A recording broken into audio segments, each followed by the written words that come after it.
Hello hi welcome back to మెనీ మొటాక్స్. ఈరోజు అయితే రెసిపీ ఏంటో తెలుసా? Tutti frutti. మన ఇంట్లోనే ఈజీగా టూటీ ఫ్రూటీలు అయితే ప్రిపేర్ చేసుకోవచ్చు. చూస్తున్నారు కదా, మనం బొప్పాయితో ఇలాగా పుచ్చకాయతో ఇంకా సొరకాయతో కూడా మనం ప్రిపేర్ చేసుకోవచ్చు. టూటీ ఫ్రూటీలు మన అవైలబుల్గా ఏముంటే దాంట్లతో తయారు చేసుకోవచ్చు. ఇవి మనం తిన్న తర్వాత వేస్ట్గా ఉంటాయి కదా. చూస్తున్నారు కదా వీడియోలో, పైన ఉన్న రెడ్ కలర్, లాస్ట్న ఉన్న గ్రీన్ కలర్ లేయర్ అనేది రిమూవ్ చేసేయాలి. ఓన్లీ వైట్ పార్ట్ వరకే ఉంచుకోవాలి మనము ఈ టూటీ ఫ్రూటీలు ప్రిపేర్ చేసుకోవడానికి. ఇదిగో వీడియోలో చూస్తున్న విధంగా అయితే మనం కట్ చేసుకోవాలి. టూటీ ఫ్రూటీలకి అన్నీ కూడా ఈక్వల్గా వచ్చేటట్లయితే చిన్న చిన్న క్యూబ్ షేప్లో అయితే కట్ చేసుకోవాలి. చిన్న చిన్న పీసెస్ లాగా. మనం తిన్నాయే వేస్ట్గా పడేస్తాము, అలా వేస్ట్గా పడేయకోకుండా ఇలా అయితే ప్రిపేర్ చేసుకోవచ్చు. వీటిని మనం కేక్లోకి ఇంకా ప్రతి దాంట్లోకి యూస్ చేసుకోవచ్చు, తినొచ్చు కూడా. ఖాళీగా ఉన్న టైంలో కూడా చక్కగా కలర్ఫుల్గా ఉంటాయి. పిల్లలు కూడా ఇష్టంగా అయితే తింటారు. మన ఇంట్లోనే మనం ఈజీగా అయితే అవైలబుల్గా అయితే ఉంటాయి, చక్కగా ప్రిపేర్ చేసుకోవచ్చు. చాలా టైం కూడా ఏమీ పట్టదు. ఇంకా నా ఛానల్ ఎవరైనా సబ్స్క్రైబ్ చేసుకోకపోతే కింద కనబడుతున్న సబ్స్క్రైబ్ బటన్ అయితే క్లిక్ చేయండి. బెల్ ఐకాన్ కనపడుద్ది, ఆల్ అనే ఆప్షన్ అయితే క్లిక్ చేయండి. నా వీడియోస్, నేను పెట్టిన వీడియోస్ ఏమైనా కానీ వెంటనే మీకు నోటిఫికేషన్ అనేది వస్తుంది. కట్ చేసుకున్న ముక్కలన్నీ కూడా మనం ఉడికించుకోవాలి. ముక్కలన్నీ మునిగేంత వరకు అయితే వాటర్ అనేవి పోసుకోవాలి. మీరు చూస్తున్నారు కదా వీడియోలో, మనం 70% అయితే ఉడికించుకోవాలి. ఎక్కువ బాగా ఉడకకూడదు. ముక్కలన్నీ 70% ఉడికిన తర్వాత నీళ్ళు అనేవి వంపేసుకోవాలి. ఆ నీళ్ళలోనే ఉంచకూడదు. అలా ఉంచినా కానీ ముక్కలు అనేవి మెత్తగా అయిపోతాయి, గూజుగా అయిపోతాయి. అలా కాకుండా ఉడకనట్లు ముక్కలు గట్టిగా ఉండాలి. అలా ఉడికిన తర్వాత ఆ ముక్కలన్నీ ఆరబెట్టుకోవాలి. ఆరిన తర్వాత ఇప్పుడు దీంట్లో అయితే మనం తీగ పాకం వచ్చేంత వరకు పాకం పట్టుకోవాలి. అలా ఎందుకులే అనుకుంటే ఇలాగ ఫస్టే పీసులు అవన్నీ వేసేసుకొని కట్ చేసుకొని అవి ఉడకపెట్టుకున్న పీసులు అవన్నీ కూడా వేసుకున్న తర్వాత మనం షుగర్ అనేది యాడ్ చేసుకోవచ్చు. లేకపోతే ముందైనా పాకం పట్టుకోవచ్చు. తీగ పాకం వచ్చేంత వరకు ఒక బౌల్ ముక్కలు ఉంటే ఆ బౌల్ అనేది మనం షుగర్ యాడ్ చేసుకోవాలి. దీంట్లో ఇలా మనం ప్రిపేర్ చేసుకున్నప్పుడు ఒక్కొక్కసారి కొంచెం స్మెల్ వస్తూ ఉంటుంది. వాటర్ మిలన్ స్మెల్, పప్పాయితో చేసుకున్నప్పుడు పప్పాయి స్మెల్, అలా స్మెల్ రాకోకుండా ఉండాలి అనుకుంటే ఇలాచీ పౌడర్ అయినా యాడ్ చేసుకోవచ్చు.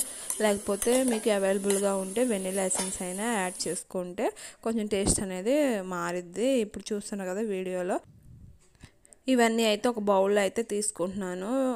ఇంకా ఒకవేళ దీంట్లో మీరు షుగర్ ఎక్కువగా ఉందనుకో, రెసిపీ అనేది షుగర్ సిరప్ అనేది ఎక్కువగా ఉందనుకో, పాకం అనేది అలా బౌల్స్లో ఉంచినా ఏం కాదు. ఆ బౌల్లో అలా పోసేసి ఉంచిన టేస్ట్ అనేది బాగుంటుంది. నాకైతే ఇంకా మిగలలేదు ఏమీ, కొంచెమే వాటర్తో కలుపుకున్నాను కాబట్టి ఈ షుగర్ రెసిపీ అనేది ఎంతో లేదు, కరెక్ట్గా సరిపోయింది. ఇప్పుడు వీటిని అయితే వేరు మనం బౌల్స్లో తీసుకొని మనకి ఏమేమి కలర్స్ అవైలబుల్గా ఉన్నాయో ఆ కలర్స్ని అయితే యాడ్ చేసుకుంటే సరిపోద్ది. వీడియోలో చూస్తున్నారు కదా, ఇలాగ అన్నీ మిక్స్ అయ్యేంత వరకు అయితే మిక్స్ చేసుకోవాలి. ఇలాగ అన్నీ మిక్స్ చేసుకున్న తర్వాత ఈ బౌల్ అనేవి ఒక నైట్ మొత్తం అలా ఉంచాలి. అప్పుడు కలర్ అనేది ముక్కలకి బాగా పట్టిద్ది. వీడియోలో చూస్తున్నారు కదా, అలాగ అంతా మిక్స్ చేసుకున్న తర్వాత ఒక నైట్ మొత్తం స్టోర్ చేసి అలా ఉంచాలి.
నెక్స్ట్ డే మార్నింగ్ అయితే ఇలా ఉన్నాయి, వీడియోలో చూస్తున్నారు కదా. వీటన్నిటిని కూడా మనము ఒక టిష్యూ లేకపోతే ఏదైనా క్లాత్ పేపర్ ఏమన్నా అలాంటిది ఏమన్నా ఉన్నా కానీ దానిపైన అయితే ఆరబెట్టుకోవాలి.